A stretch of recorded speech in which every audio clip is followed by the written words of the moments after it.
Hey, what is up guys? Welcome to another episode of Wine with B. My name is Bailey. I wanted to give a special shout out and a huge thank you to every single person who has been giving me positive feedback and has been supporting me through all of this. I really appreciate every single like, comment, DM, subscribe, retweet, whatever, anything and everything in between. I really appreciate it from the bottom of my heart. It truly does mean the world to me. I'm having fun with this. I hope you guys are having fun with this, and it really does mean the world to me, so thank you guys for all of the positive support. Another thing that I wanted to do before we kick things off today is I wanted to introduce everyone to my partner in crime, my best friend, Zoe the Maltipoo. She sits with me through all of these movie reviews. Granted, she usually falls asleep, but she is the best movie reviewer in the game, and I want you guys to meet her. You guys can also follow her on Instagram at Zoe the Maltipoo. Look at how cute she is.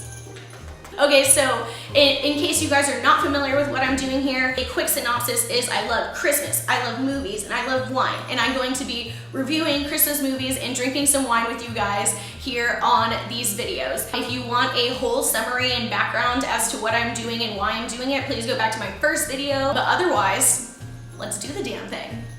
So to kick things off this week, the movie we're going to be reviewing is Operation Christmas Drop, and the wine we're going to be reviewing is called The Federalist. So I dropped The Federalist in the next slide over. You can see you can get it at Total Wine for about 13-14 bucks, depending on if you want to save some money if you get 6 or more. This wine is a little bit different than the one that we had last time. It's a lot bolder, it has more tannins, equally as dry, because again, it's a cab, so they're all going to be pretty dry. And then you can definitely taste some like nodes of black cherry. This one is so good. I really recommend. You can also get this at H-E-B. I've actually had a harder time finding it at Total Wine, but I did link it. They do have it at some location. But yeah, this one's really awesome, and it's from Lodi, California.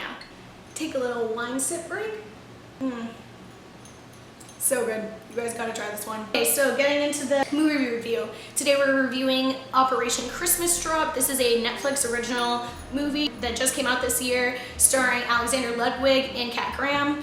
Not really familiar with either of those two actors, but let's just run through the scoring sheet. And if you're unfamiliar with the scoring sheet, I do go over it in the last video, but it is pretty self-explanatory, and I'll kind of explain my thought process on all of this. So for cheese level, 10 out of 10. This was a very cheesy movie. It was painful at some points. Hallmark quality, 10 out of 10. Like I said, this was a Netflix original, but I think it could pass for a Hallmark movie for sure. It was up there, one of those. Possibility becoming a classic, 1 out of 10. I don't think it was even close to being what they wanted it to be. Christmas quality, 9 out of 10. This movie was totally Christmas centric. Acting quality is a 3.5 out of 10.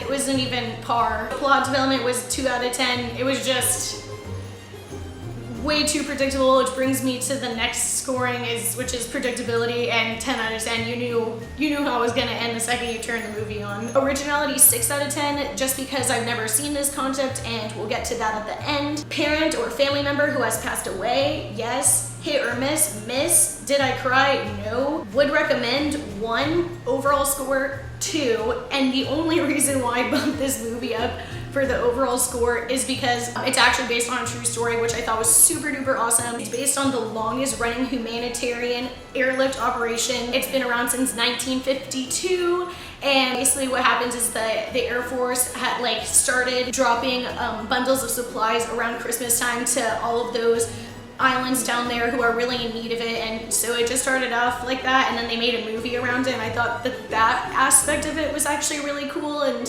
awesome that our United States government and military is making those efforts to help people in need, especially around Christmas time, because that's the best way to spread Christmas cheer and make those people's days. So yeah, overall, did I think it was a great movie on a movie sense? No.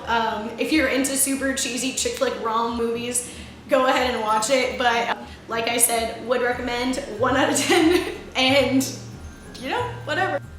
Okay, so in summary, this movie is about a woman who works for a congresswoman who is assigned to go to Guam to assess and write a report on defunding the Operation Christmas Drop, because they are using United States military cargo planes to deliver these gifts and supplies to the Pacific Islands. And so she goes there, and then she meets one of the military guys, and then he's assigned to her and he takes her around and shows her the whole thing, and you know, her heart grows 2 sizes, whatever, just like the Grinch. And I don't think I need to tell you what happens with that scenario. I think that you guys can put 2 and 2 together there. And, you know, they all live happily ever after. That's not really a spoiler because it was a romance movie and you knew what you were getting yourself into, so don't at me on that one. But anyways, guys, that is it for this week. Thank you guys for tuning in. Please still like, comment, subscribe, share this with your friends, share this with your family. If you hated this, share this with somebody else who you think is gonna hate it. I don't know. But anyways, I hope that you guys enjoyed this, and Merry Christmas, of course, and cheers. Until next time.